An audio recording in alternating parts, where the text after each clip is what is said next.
I would say the panic attack, not only did it make me realize that panic attacks are a real thing, so, for people out there who've had panic attacks, that stuff's mental. Definitely don't want to do that again.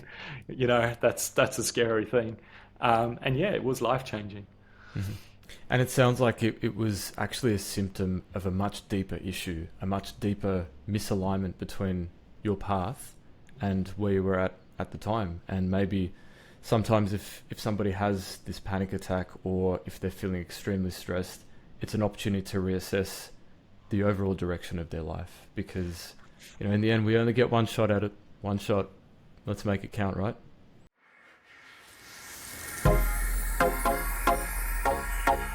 Hey everyone, Daniel Topor here and welcome to the Dancing with Doubt podcast, where we go deep into how leaders have overcome adversity to unleash their success and delve into the why.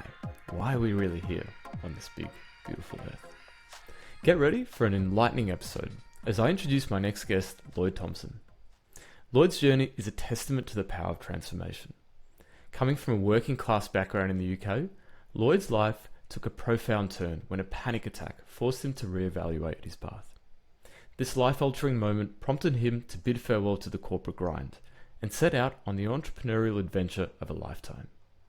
Since then, Lloyd has launched his own successful outsourced director of operations business, Virtual DOO, and defied the odds by not losing his hair in the process. He's big on understanding the why and integrating Stoicism and Buddhism belief systems into everyday working life, and is passionate about making a difference to business owners around the globe. In this episode, we cover topics such as taking the plunge from the corporate world into entrepreneurship, the importance of finding your tribe in the business world, navigating big decisions with a head, heart, and gut, and values-based decision-making. Looking forward to being inspired and entertained with Lloyd. So whether you're tuning in from your bedroom or the boardroom, it's great to have you here. Episode 11, let's go. Lloyd, welcome to the show. Great to get together again. Honor to be here. Thanks so much for having me. Yeah, it's been amazing to connect. I mean, we've been in contact since the start of the year, and have been marinating on some good questions that I wanted to ask you. So, welcome to the spotlight. Looking forward to sharing and talking about it. Lloyd, it's quite remarkable that you've not only excelled in the world of entrepreneurship, but managed to keep your hair intact. What's your secret sauce? I mean, you've got a beautiful front view, but I mean, things turn nasty around there, Oh, no. I'm taller than my hair at the back, and I'm making it up for the front here. Well, nonetheless, it is there for the most part. So what has been your secret sauce to thriving in this new world? Well, at the time, new world, but also maintaining your sanity since then? I think probably like finding your why, I mean, for me, I started off in pretty humble beginnings, and I was destined to join the military. I think that's what people were doing in their in the hometown that I grew up in. That was the home of the British Army, which is I grew up in a place called Farnborough. It's bordered on Aldershot, and back in sunny England. And I think having low expectations was a good start. And I think being destined to join the army and then having a U-turn at about the age of 16, where I thought, you know what, this is just not for me. And I think seeing that lots of people around me were being prepared to go to war, and I was totally in it for the wrong reasons. Like, I was in it for, I like going camping, I like doing map and compass exercises, and I basically just, it was like kind of scouts with guns, and I really enjoyed that activity. But I just think, looking back at that, it was just the wrong place for me. And meanwhile, dialing back to about the age of 12, 13, I started getting into computers. And that was a really important transition, or tangent from my career into the army into where I am now. I'd say that's one of the big turning points. And how so far was down it a family expectation that you would join the military, or was that just what people did in your town at that time? Yeah, well, pretty much a family expectation, but also what people did in my town. So yeah, I mean, if I in my school, a huge proportion of the people there would be in military families, and a lot of people would go to the army, and then there's nothing wrong with that, by the way. I totally see the need for military, but I don't know. I just didn't really see myself as someone who was looking to go to war. And meanwhile, sort of dial back quite a few years back, around the age of 12, I taken an interest in computers, and it was kind of indirect actually. I had saved up from my paper round money around about 12, 13 to go out and buy a Super Nintendo. And I declared to my parents, this is it. I'm going to cycle down to the metropolis of Farnborough and go and buy one of these things. And they're like, what? Where did you get that money? And I'm like, oh, I've saved up. And so basically they did something outrageous and decided to go halves with me on a family computer, which is definitely not what I wanted. I wanted a Super Nintendo. And so we got a family computer, and this thing, and they clearly don't make this type of thing anymore. It was a built-in, it had a PC on one side, and it shared the monitor with a Sega Mega Drive, so another, like a games console. So this was a kind of reasonable compromise. It wasn't the Super Nintendo I was after. And so I got We're talking about the 90s here, aren't we? Let me see. Yeah, we're in the early 90s now. Yeah, Margaret Thatcher is the Prime Minister. I don't know how much your listener would know about that time. But so I had a games console mixed with a computer. I wasn't interested in the computer until a family friend came around and started typing some words into the black screen, which I later discovered is called MS-DOS, and I wasn't really interested in that. And then they were upgrading the operating system or something like that. And when they left, I thought, I'm going to have a go at that. So they left, flipped into the back, typed some of these commands in the black screen, completely ruined the computer. Parents were furious. And so just to like bring that, this guy back, just delete this, install that. No idea what I was doing. Just destroy. So I had to get this friend back, and he came over and he reinstalled it all again, and he was not over the moon about it. Anyway, cut the long story short, I did again. I promised I wouldn't do it again, but I did. I thought I knew more this time. And he said to me, look, if you're going to mess around with a family computer, read this book. And it was the MS-DOS 5 manual. And so, yeah, lo and behold, I did break the family computer again. But next time I had a bit of an inkling how to fix it. And so around the age of 16, when I didn't join the army, I had this interest in computers. And suddenly I realized that was quite a good career option. And that was the beginning. So I think I have to thank that turning point of going halves of the family on a computer and destroying it in early days into having a reasonably reliable career in the IT business. Mm. And it sounds like that wasn't the only turning point in your life when you had to make a big decision and run with it, right?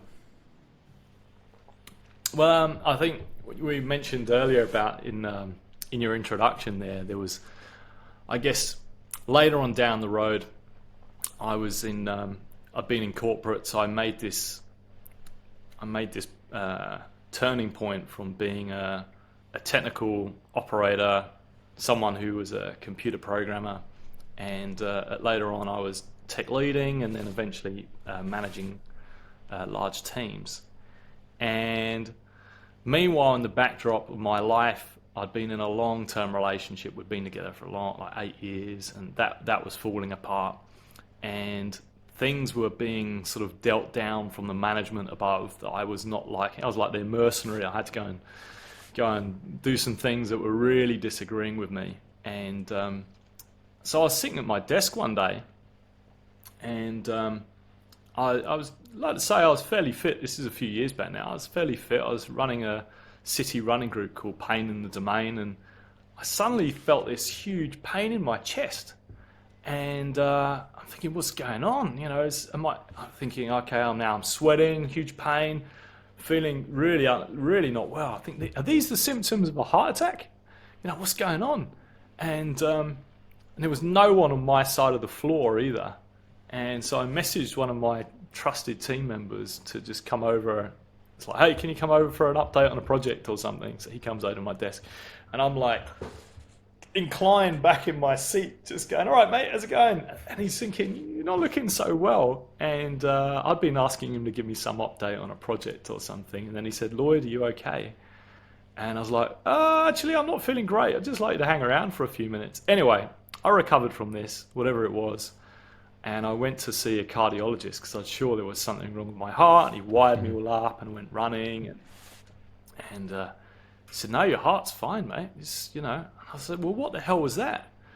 And he said, have you got a stressful job? And I went, yeah, but I'm kind of fine. And he's like, I reckon you had a panic attack. And I thought, what? Panic attack? I got to say, before that point, I must admit, I didn't think they were a real thing. Like, I just thought it was something that, you know, actors or people who were being dramatic said, oh, I'm having a panic attack. You know, I just did not even think it was a real thing. Like, kind of like Tony Soprano. If you've seen The Sopranos, you know, initially he's dismissing the panic attack, and all of a sudden he comes to the realization that this is not only real, but it's a serious problem. Like, we're not stuffing around here. Yeah, that's exactly what it was like. I did see The Sopranos, a brilliant series, and I just didn't think it was a real thing until then, and I thought, well, there's no way I want to have another one of those things. And so I was thinking, I just don't want to do this anymore. Like, there was some things around my relationship that were being dealt with, but also in corporate world, I was just starting to think that I wanted to change. Like, I knew that I was either going to go contracting, or I was going to start for a startup, or I was going to do my own thing. And the thing that was at my gut, which was really, really frustrating me, which I think was one of the causes, was the fact that I felt like I had no control. And I felt like, well, at least if I have my own business or I'm a contractor, which I'd been before, that I can blame everything on myself. And there's something really nice about that. You know, if you make a mistake, it's like, well, it's my fault. If you have a business and you have a team, and you're ultimately accountable, and it's kind of freeing. Yeah, you're the master of your own destiny. Yeah, I mean, look, I'm not going to paint it through rose-tinted glasses. You have plenty of hurdles as a business owner, but you're ultimately accountable for whatever you do. And I haven't had another one since. You know, it was just so freeing to go off and do my own thing. So it didn't happen immediately after. Like, I didn't leave my job immediately after, but that was the point where the seed was planted in my mind, where I thought, no, this is not what I want to do anymore.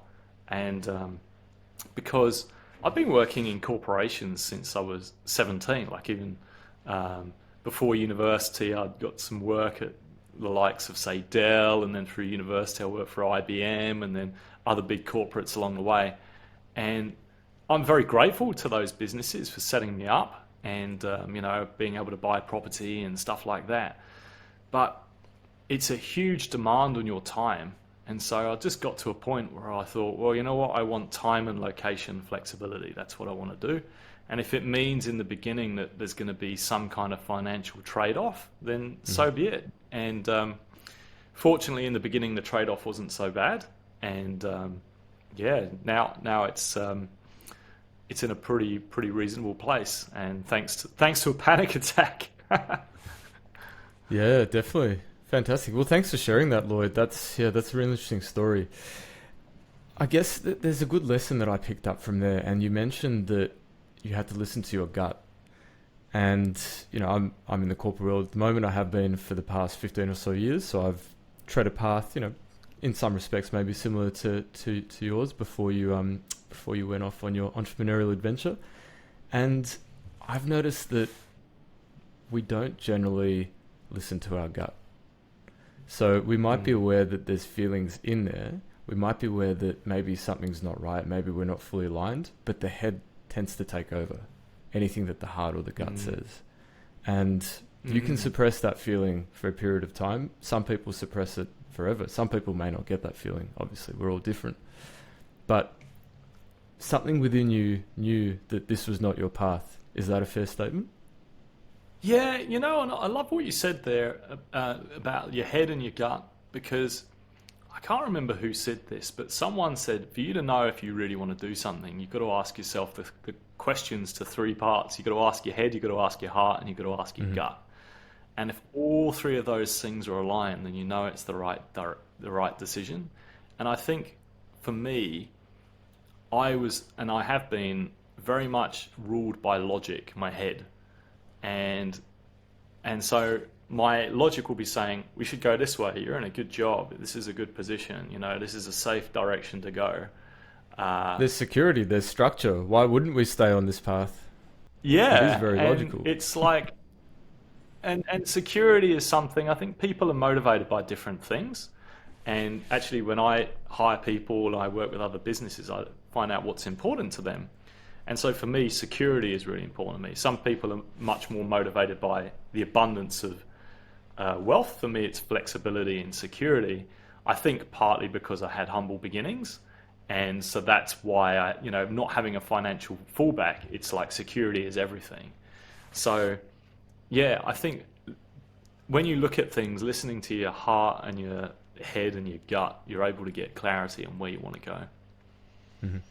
Do you find that these sort of conversations that we're happening now about the head, the heart, the gut, do you find that they tend to be a little bit more uncommon in the corporate world, say, compared to with other business owners that have been on a profound journey? I like that question. I feel like in corporate world, maybe, and I can think of plenty of exceptions, by the way, but I think sometimes you're prevented from being your true self.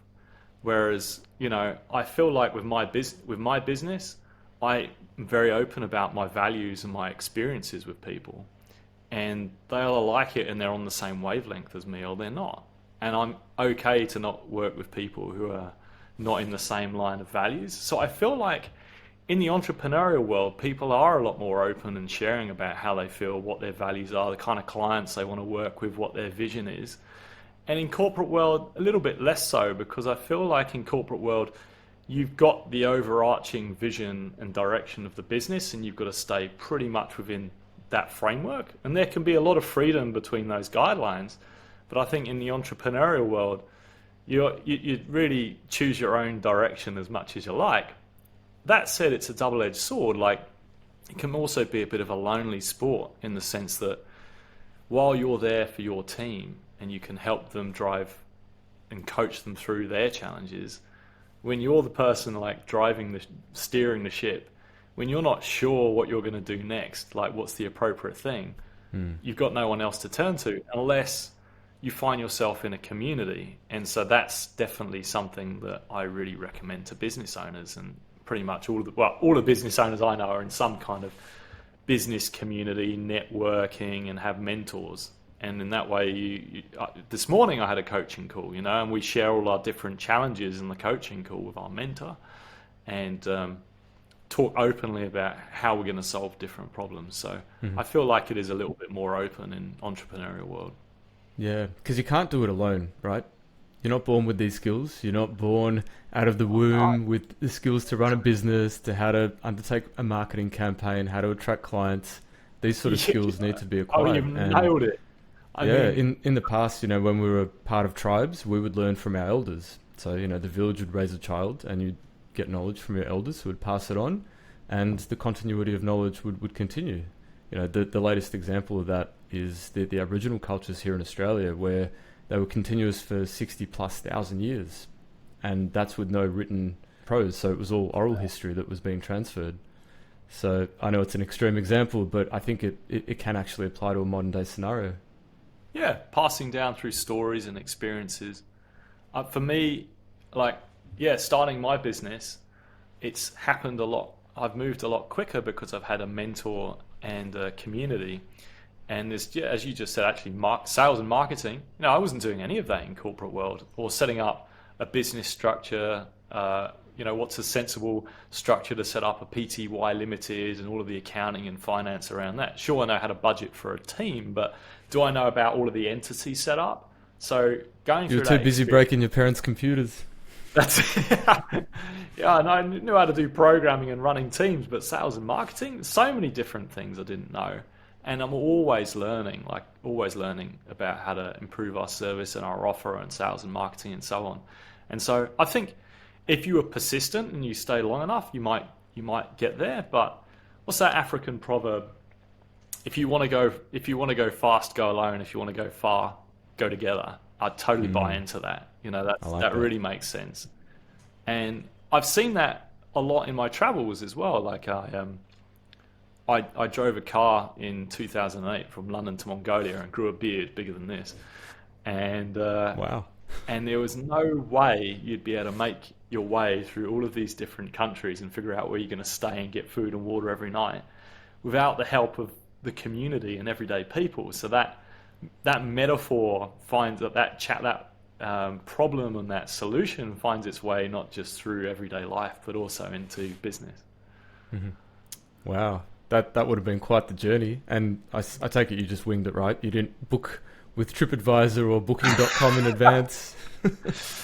Well, I mean, I can fill up a whole podcast with this one, but it started off with along the lines of I was in a Bucks party or stag do or whatever they call that in Australia. I forget now. Yeah, In Amsterdam, and yeah, Bucks. And someone said to me, "Hey, there's this thing, and you drive a sub 1 liter car from London to Mongolia, and it's a charity event, and there's no fixed route. Do you want to do this thing?" And I said, "Yeah." I may have had a few drinks at the time. And so then the next day he said, "You know what we shook on last night?" And I went, yeah, I do." He says, "Well, we better be doing it." So that's what we did. And there is no fixed. There's a start line, there's a finish line, there's a party on day 2, and then you can drive any way from London to Mongolia that you like. And it's an amazing way to meet many other cultures and be in many ways you're going to be reliant on them. And it's true escapism. It's not like a normal holiday where you go and take your culture with you, or you're very much in a safe place. Here You're you all figure in. out every day where you're going to sleep. But if anything, that taught me this is every country that I've come across on my journey feared their neighbor. But when you were in that country, particularly in the smaller communities, people are very willing to help. It's not you see so much negative stuff on the news about good country and bad country, but actually inside of those countries, there are always good people. Groups and countries will have agendas, but actually, the people living there in the cities, always really, really willing to help. Mm. I think that's sage advice, Lloyd, and it's a bit of a metaphor for life, right? Why are we on this earth? That's a question that I've been asking for many years now, and I'm sure many of our listeners and watchers have asked that as well. But often we don't have the answers, and maybe that's okay. Maybe the whole point of life is to go on this journey and experience and feel and see and make your own mind up, because you can find any narrative in the world to fit your worldview. Like you said just now, there's peoples that fear their neighbors, and that's a common occurrence everywhere. But if you have lived that experience and you've seen it with your own eyes, that's your truth. That's not someone else's narrative. That's what you've seen. And if you can incorporate that into your broader life, fantastic. I think you're living to your fullest. I think travel is the best educator. If you're able, it's obviously a huge luxury too, but so many problems in the world would be solved if people would travel more and visit these other countries and see what their culture's like and realize how actually as people there are so many things that we have in common. And we might, the irony is, so I've been seeing someone since December, and she's from the Philippines. And we're roughly the same age, and so what amazes me is that we were listening to the same music, we had a lot of the same interests, yet we were I was in London, she was in the Philippines, we had completely different upbringings, but yet we've got so much in common. It blows my mind. And she's grown up on some island somewhere, and and I'm in about an hour south of London. They couldn't be more different, but yet in some ways we're so similar. And I just think that must be true for so many people around the world. Yeah, 100%. Lloyd, coming back to this panic attack and the profound change, I'm interested to know, do you think that, and obviously drawing on your own experience, because we can't broad brush it for every scenario, but do you think that it was this really intense, almost life-threatening, at least to your brain, it would have seemed life-threatening event that actually kicked off that change in your life? Or do you think that you would have maybe got here organically and taken a Oh different path? no, I think that was a strong trigger for it because I mean, around about that time as well, I'd known some pretty young people who had died from heart issues, and I people who I thought were quite fit as well. You know, I had a next door neighbour who I got on well with who died in his sleep, and it really shocked me. And and so I thought, well, you know, there was definitely a selfish element there when I had this what I thought was a heart attack. I thought, well, I better get this thing checked out. You know, I'm running 6Ks on a Tuesday for this pain in the domain thing where, you know, you really, really exert yourself. And I thought, I don't want to be conking out. I want to carry on. And so when I found out it was a panic attack, I was like, okay, great. I don't have a heart problem, but definitely don't want one of those anymore. And it's like, and then I had someone else in my life, like a girlfriend from when I was in my teens. She had moved here to Australia with her husband now, and her husband also died young of cancer. And she was sharing with me about that. Like, they were both triathletes, and so she just couldn't understand, like, how on earth could he get something like that? And she said the only thing that she thought that could have possibly been a driver for it was he had a very stressful job. Mm-hmm. And I just thought, well, I've seen enough data here. Like, it's not that I'm hiding from stress. It's more like if there was just that feeling in the gut that I was not in control of my destiny. And that, you know, now it's that freedom again. If I don't like something, I can either say, you know what, I'm going to go with it, I'm going to ride this thing, or I'm going to say, no, I don't want to do that. It's not what I want to do. And so I would say the panic attack, not only did it make me realize that panic attacks are a real thing. So, you know, for people out there who've had panic attacks, that stuff's mental. Definitely don't want to do that again. You know, that's a scary thing. And yeah, it was life-changing. Mm-hmm. And it sounds like it was actually a symptom of a much deeper issue, a much deeper misalignment between your path and where you were at the time. And maybe sometimes if somebody has this panic attack, or if they're feeling extremely stressed, it's an opportunity to reassess the overall direction of their life. Because, you know, in the end, we only get one shot at it. One shot. Let's make it count, right?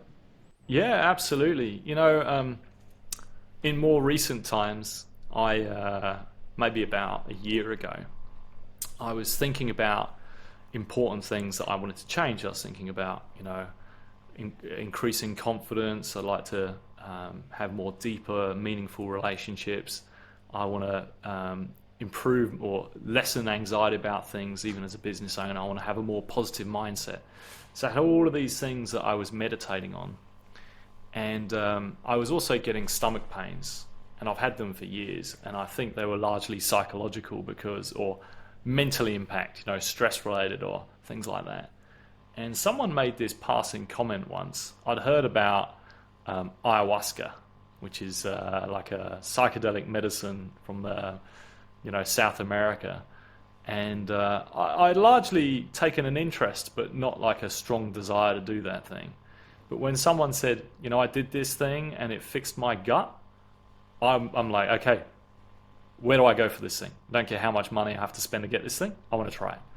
So I went there. Now, what this is all about, many people go and do this, and it's not like a party drug. It's definitely not that. This is something that's administered by someone who's been experienced and doing this for a long time.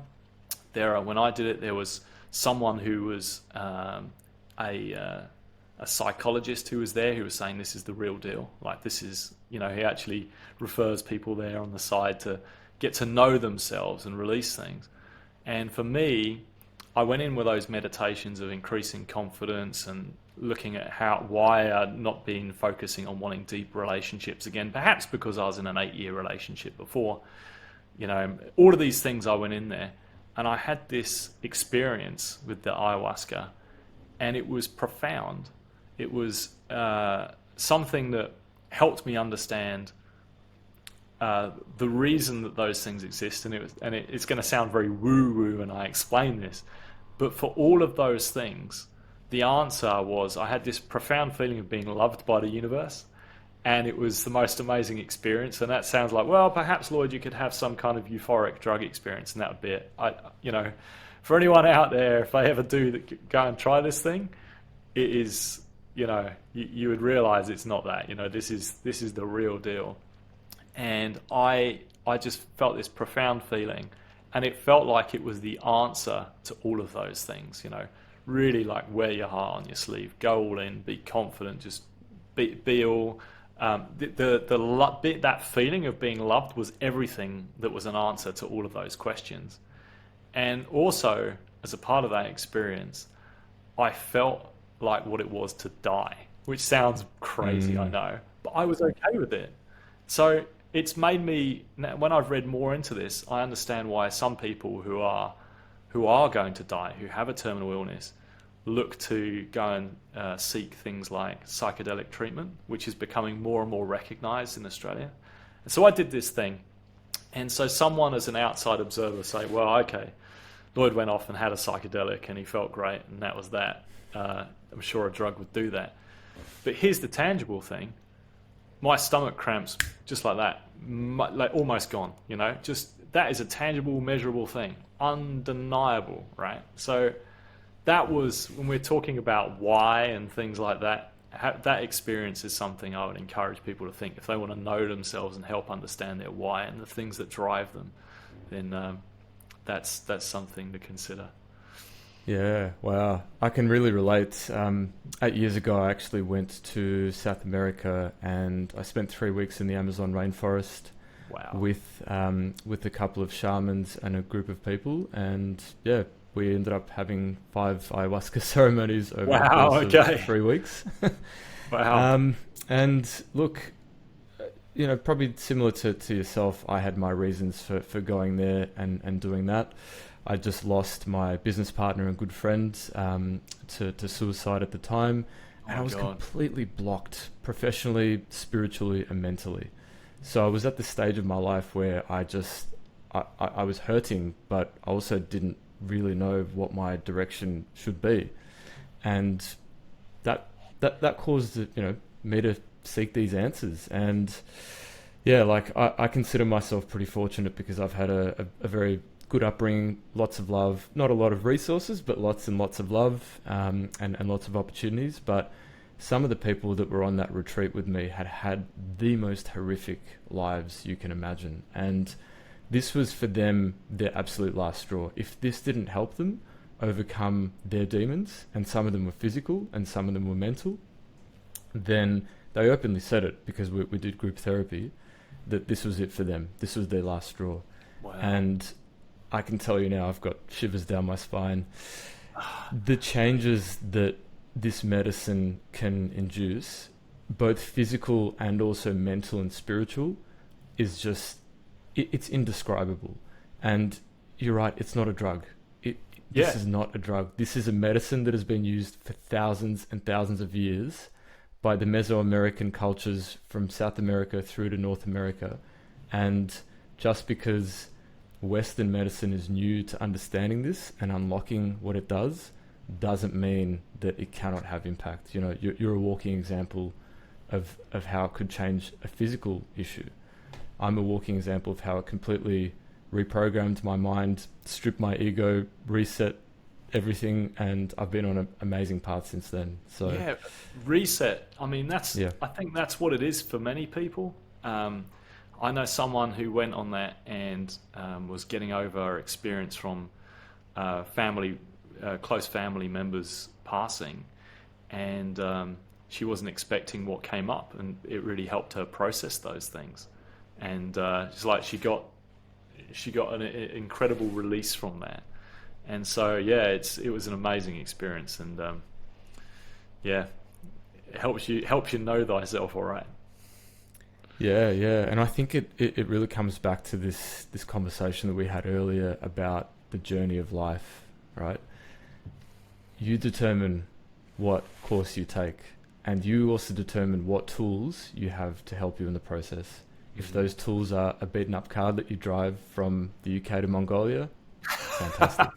If the tool is a disgustingly putrid tasting plant medicine from the depths in the Amazon, I think that's fine too. As long as you're not hurting anyone, and as long as you're doing it for the right reasons, why not? Absolutely. And you know what you were saying earlier about, we were talking about finding your why and spiritual elements of that, actually. So some of the philosophies I tune into are in Stoicism and Buddhism, and I think they're in some ways similar, actually. They sound like opposites. They're very similar philosophies. And I read the Dalai Lama's Guide to Happiness, and there's one piece in there on the meaning of life, and don't you want to know that? And of course, every philosophy and religion will have different views, but this one makes sense to me. And it's very simple for him. He just says the purpose of life is to help others, and if you can't help them, don't harm them. And whether someone believes that to be true or not, from the purpose of happiness, it's like it's very rewarding to help somebody. It might not seem so, like in the moment, like you're going to go and do someone a favor. But for me, in my business, for example, I've really enjoyed helping people out, because there's a pain that I had in that I'd been working long hours in companies and so forth, and I wanted more time and location flexibility. And so now that's come out in my way. I'm helping people get more time because it was my pain that I wanted to get more time. And so that's come out. And I think a part of that is from a philosophical why right there. It's so important to be asking these questions and to ask them often as well, I think, because your why could actually change. You're not the same person as you were a year ago, 5 years ago, 10 years ago. I'm not either. And it's okay for your why to change, particularly as we get maybe older and hopefully more wiser. Yeah, definitely. I think 20-year-old me and 30-year-old me and, dare I say, 40-year-old me are very different now. And not just the hair, right? Mate, I got more hair here now. I think every 12 weeks, 90 days is something that many businesses do. They have, they look at their goals. I do the same. I look at my goals in my business, but I also evaluate where I am on my why. Like, is this working for me on my why? Is this giving me that time that I want? Am I working with the businesses that I want? Is my relationship serving me well? All of these things. Am I doing what I want to be doing? And so I sit down every 12 weeks, 90 days, and I have a real deep think about that. And it's actually a process I do with my coach. And it's really good. Like it helps you set a new course if necessary. For my business, the guiding light for me is time and flexibility. So I won't generally do things that I won't scale my business in a direction that just scales my time. That's not going to work. And I hire people who are big in EQ, like as in they're team players, they're empathetic. That's the first lens that I'm looking at when I'm hiring people. And I think a lot of people, when they're looking at hiring operators, are looking so much at a different lens, and I think it's a mistake. They might be looking at someone from the perspective of, are they some kind of a boss character who's going to make sure that things get done in a sort of dictator kind of style, whereas I'm really looking for, and I think there's a necessary thing to put controls in place and make sure things get done, absolutely. But I'm really looking, as my first lens when I'm working with people, is empathy and how are they at listening and working with people, because I think that's how you eventually get buy-in and get things done, and it makes it so much of a pleasure along the way. Like, why am I doing this? And the values I've installed in my business are all related to these whys, and heart and humor is one of them. And so it's one of my first things that I look at when I'm hiring someone. I think, is this person, are they someone who is going to be open, put their heart on their sleeve, have humor, be an open card and talk candidly with our clients like they're a dear friend? That's one of the first lenses I look through. And I know I'm talking a lot about business here, but this is really important to me in life. If I feel like I'm on the right track if I'm able to talk with my team and talk with my businesses that I'm working with like they're a dear friend. It just makes a huge difference to how I work and how I live. Yeah, real genuine connections. So important for anything to run, really. Because you're right, top down, it'll probably get the job done. The controls will be ticked off, and your project will be deployed or your SLAs have been met. But have you actually built a cohesive team that has longevity for the long term? Yeah. Are you creating a nice workspace for people that want to come back and actually help invest into the company and improve things? I think these are some questions that a lot of us in leadership positions have grappled with. And there can be two sides to a person. Like sometimes you just have days when you are top down. But I think if you come back to your why and what's really important, then you should be quite successful as a leader, right?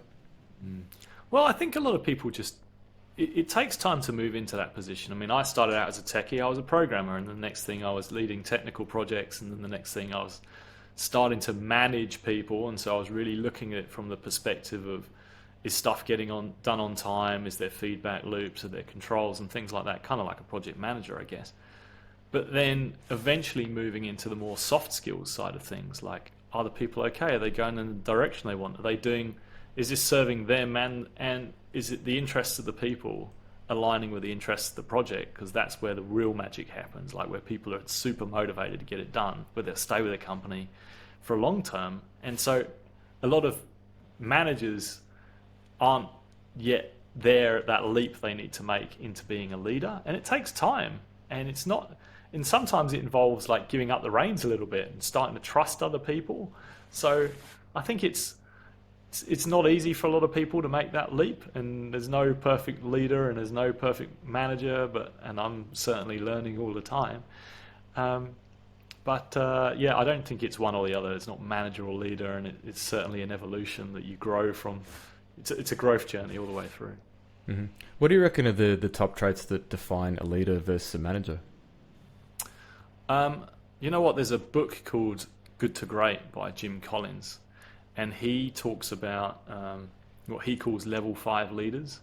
And he looks at, I think it's a couple of thousand companies, and then he weeds it down to just, I think it's like 20 companies that no matter what the market conditions, always succeeded regardless.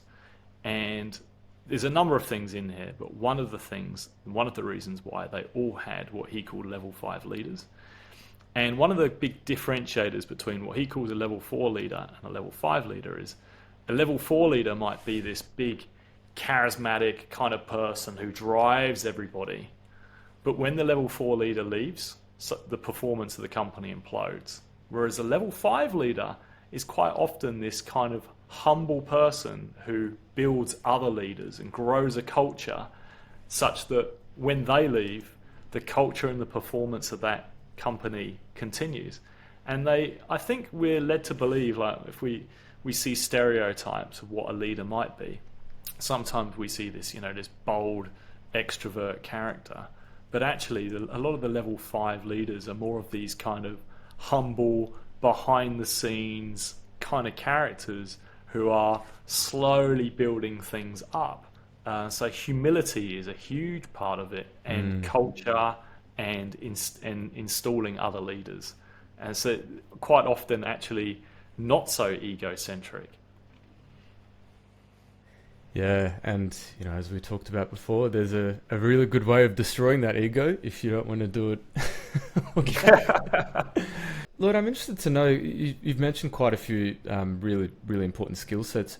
What do you actually do at the moment? So, as a fractional director of operations, what does that actually mean? Yeah, sure. Thanks for asking. So we help busy online businesses with teams of typically 10 to 30 we help the business owners get out of their day-to-day operations. So typically the type of businesses I'm working with are marketing agencies, e-commerce businesses where they're selling some kind of product online, and they might have these fairly large teams, but they're not at the scale yet where they've looked at hiring at the likes of, say, a COO, or as I call it, a director of operations. And so we come in on like a month-to-month basis, so they can get access to a team member, like an outsourced general manager, if you like, who can come in, help run the team and get that business owner out of the day-to-day running. Because generally you find in a business, at a big company, there's two kind of characters that will help run a scalable business. There's the visionary, or CEO typically, who's coming up with the big ideas, the strategy, the relationships, sales. And then you have that COO, and that's what we're putting in, or director of operations, who's looking at leading the team, overseeing the projects and operations, and driving process improvement. So basically what I'm doing is I'm providing a business with an operator, and that operator's there on a month-to-month basis to get things running like a well-oiled machine. And ultimately, it sounds like an odd goal. We're there to make ourselves redundant. So we want to build the team in such the way that all the reds on their dashboards are green, the team are autonomous, things are running smoothly. And if they eventually scale to a point where they've got a larger team and they want to hire a full-timer, or there's someone in their team that sees what they're doing and they want to replace, we just hand over the reins and let them go. And what's in it for us? My business basically runs on referrals. I've done very little marketing. In fact, it's a growth area for me, is I'm constantly putting out education-based content, but I haven't done things like paid ads yet, which I'll probably eventually do. But what's in it for me is do a good job, get a referral from the client, and move on to the next one. So it's a fairly unique business. I haven't seen others doing this in Australia, and it started off as me. Like, I was the director of operations. I was the person running a large e-commerce business, and then openly fractional, meaning they only have access to me part-time. And then when I got a second client, that was cool. I was running two clients, making quite a lot of money at this point. I'm getting paid twice. They know they've not got me full-time. And at three, I was completely maxed out. That was enough. Great times. And when I got referred a fourth client, super duper, there's no way I was going to handle that myself. So that's when I started hiring. And so effectively the way my business has evolved now, it's more of an agency. So I hire a director of operations. I've got a team of director of operations actually located in the US, where most of my business is.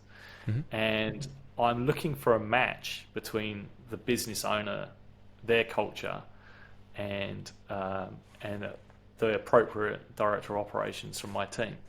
Because an early mistake I made was I naturally assumed that if I'm hiring for me, then that will be a great fit for the client. But now I have to look through two lenses. I have to look through, these are my lenses and my values and my culture, and what's the fit for the client. And originally my first client, when I'd scaled to a point where I needed to start extracting myself out, I said, hey, look, I cut you a deal, we're putting someone, it will cost you less, it's not me anymore.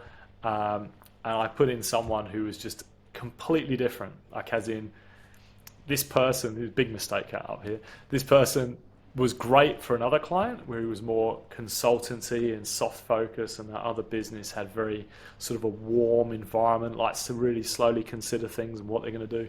But I put them into a place where they just want to make decisions super fast, fail fast. If it's the wrong direction, let's just turn around and go that way. So it's a bit like dating, in the sense of, it's a bit like matching up the client with the director of operations that's going to work, and then I support the director of operations in there. So they're going to be, I'm typically hiring someone who I think is going to be skill-wise, who I think's stronger than me, actually. But what they get from me is they get a sounding board, because I've been doing this. They get a sounding board, they can bounce ideas off, like, hey, I've got this people situation between Fred and Jane emerging. I'm not quite sure how to handle it. What do you think, Lloyd? Or they think I'm going to do this, and I'll give them my 2 cents, and they ultimately, run it as they are. So, yeah, that's how I've evolved my business.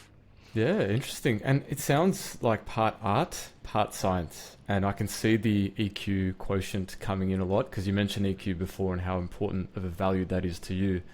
What you're talking about is actually a really strong manifestation of it, because it's not enough to just see a CV and go, yep, should be right. You actually have to see how the personality's interplay and how it's all going to fit together and how it's all going to gel, right? I mean, one of the beauties of, in the beginning, I was hiring people who were referred to me. Like that's the best way, because you're not going out cold. You've been referred someone. I sort of asked around in my network in the beginning, and now people have heard of me a bit more, and so people will go, "Oh, Lloyd's always interested in finding people," and then I've got people kind of ready who I have long-running conversations with. But as a result of talking openly, particularly say podcasts like this about my values and what I find important, I now find that I attract people who know how important things like empathy and EQ are. So that's where it's kind of, that's how it's come to this. And it's become a lot easier as a result of doing things like putting out education-based content, because naturally people are coming to me with, whereas before I was having to search through. You've positioned yourself as a subject matter expert, and now you're starting to attract clients organically. That's the best way. Yeah. I hope the next step is marketing, and like I said, that's a growth area for me. I'm always learning. Yeah. And I can see you're obviously super passionate about what you do. I mean, you're sitting here with this giant smile on your face after you've reeled off your dream your dream position. What would you say to people that are thinking about making that transition and that plunge, like you did, from the corporate world into their own path? Pretty much the theme I talked about earlier when I talked about the travel and the rally and all of those things, the importance of community. So just as in life, I had, just as how in my adventure from London to Mongolia, I relied on community. In business, it being such a lonely sport, you're going to get there so much faster if you engage in a community. So I'd say, if what you're going to do really resonates with your why, go for it. But I would say you'll get there a lot faster if you find a mentor and you find a community of entrepreneurs, because they will have made mistakes that you can learn from, rather you're going to make them all yourself, and you will make mistakes anyway, but you'll get there a lot faster. So that's really the thing I'd recommend. Mentorship and community is very important for business. Yeah, but also you're saying that it's really important to have your why in place and understand that and be aligned with that, because otherwise you can end up just drifting and investing into something that is not aligned to your path. Yeah, quite right. I mean, knowing your why, and like my why comes out in my core values. And I think quite often when I go into a business, I might see that they've got core values that haven't been looked at for a long time, or they don't exist, or they've got 10, and 10's too many. Like really you need 3 to 5, and the business owner knows them and really believes in them and really walks the walk. And if that's true, then it becomes very clear to the business that this is important, and this is how this is the first lens that we should have when we hire people. It's like, are these the kind of people that you know that live by these kind of values? Great. And they're the right fit to be on this bus. Now, do they have the skills? That's the second lens, because over time, people who are with your business a long time might move into a different seat, a different role. But the thing that is an absolute must have from the very get-go is, are they resonating with your values and your why? And if they're not... If they are, then if you're hungry, you'll get those skills, you'll learn them. It's amazing what we're capable of when we truly embark on something. So, yeah. And the flip side is unfortunately true as well. Like if you do this exercise of you look through your business and you list out who really adheres to your why and who doesn't, you know pretty clearly like who belongs on the bus and who doesn't in the long term. Like, it's important. And it's quite, when I show this exercise to business owners and say, hey, look, you've got your values. Is this really, really important to you? Now have a look at your people in your business and talk to them about your values. Make sure they know. Make sure that when they do something that is exemplary, call it out openly and say, hey, look, this is a real, for me, I've got, we are artists is one of my core values. And I think it's to show that we are proud of our work and we own it. And so if I see someone who's just created something new and innovative and they're proud of it, I just like call it out as much as I can. And the flip side is true as well. Like if someone's not resonating with your why, then you need to have those conversations and say, hey, look, maybe we're not on the same page long term. Like I really want you to buy into this vision. And if you have your why clear cut and you hire people that really align with you, things will go a lot easier. Awesome. So what's next for you, Lloyd? Where are you headed at the moment? Well, just before here, I was off. I went for a surf, and after here, directly, I'm going to be off salsa dancing. So that's very important. I meant more in general in life and in business, but that's okay. Right. No? What's next? Straight after this. Wow. I don't know. I think for me, I'm happy with where I am actually. I'm not trying to 10x. Actually, I don't have that bold thing. I think the next move for me is more along the lines of now looking to scale a little bit more through things like doing some paid advertising. So that's next for strategy in my business. But in terms of my model and my offer, no change there. Like, I think we've got something working. We're delivering good results. It's Coca-Cola. It's a working formula. I don't want to change it. So I'm going to leave it there for now. And fair to say you're still enjoying the journey? It still is a journey for you? Yeah. I haven't lost any more hair back here, so it must be good. Nice. Excellent. And Lloyd, so if the audience want to connect with you, what's the best way for them to get in touch and have a little bit more of a gander?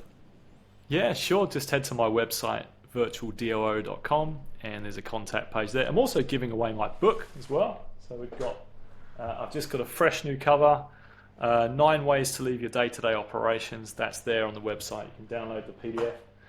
And it's also available on Amazon in print and in Kindle if people prefer having something physical to read. Fantastic. Well, good luck with it all. And thank you so much for coming on the show. It's been a real pleasure connecting with you again. It's been a pleasure, Daniel. Have a great day. Well, ladies and gentlemen, thank you very much for tuning in. We've covered quite a bit of juicy material today. Things like the head versus the heart versus the gut, those deep considerations in the context of the working world. We've covered the need to not ignore panic attacks and actually do something about it. And the age-old question of manager versus leader. What defines and is the difference between the two? As well as value-based decision-making and how they can actually percolate into all aspects of managing a business or being and working in a business. So plenty more in there, but if you've enjoyed this episode, we'd really love and appreciate your support. Spread the love, share the knowledge, give us some feedback, like, share, comment, all that good stuff. It does make a big difference and allows me to connect with even more fantastic guests such as Lloyd and bring more goodness to you. You can find more episodes at dancingwithdoubt.com or on my YouTube channel. And as always, thanks for lending me your ears wherever in the world you are. Till next time, may success be with you.